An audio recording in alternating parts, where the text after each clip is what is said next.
ভিডিওটি কেউ সিরিয়াস নেবেন না, বাস এটা এন্টারটেনমেন্টের জন্য। আয়া পড়ছি আমি। আসসালামু আলাইকুম বরবা। কি করে বলি মামুনি তোমার দুঃখের কথা? এখন দিব তোমাকে আমি পুটকিরি ব্যথা। কোন মেয়ের কথা কইতেছো?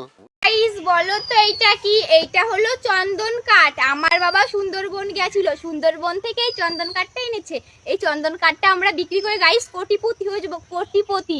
আর তোমরা কে কে ফার্স্ট টাইম এরকম চন্দন কাঠ দেখলে অবশ্যই কমেন্টে হলে হতেও পারো, কিন্তু কোটিপতি না, নটির পুত্রী। নটি মানে বুঝো? নট্টামি। আমার বাবা সুন্দরবন তো একটা জিনিস নিয়ে আসছে। এটা কি বলো তো? এটা হলো বাঁশ। এটাতে তোমার আইক্যওলা দিমু। আইক্যওলা মানে বুঝো? আইক্যওলা দিয়ে দিমু একবারে।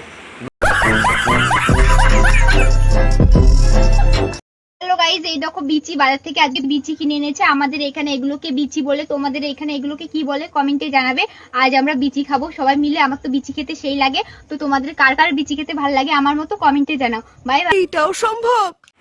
আমাদের এখানে যেটা বঙ্করের বিসি কয়, বিসি বঙ্কর তোর বিসি গাইলো। হ্যালো গাইস, এই দেখো আমার বয়ফ্রেন্ড। আমি অনেকদিন পরে আমার বয়ফ্রেন্ডকে খুঁজে পেয়েছি, তোমরা ভালো করে দেখো। একটা কথাই তো আছে, পাগলে কিনা বলে ছাগলে কিনা খায়, মামুনি শুয়োরকে বয়ফ্রেন্ড বানায়। নিঃসন্দেহে তুই ঠিক কথা বলেছিস। জানো না কোনো বাল? ইনস্টাগ্রামে এসে দেখো মামুনি তুমি চ্যাটার বাল।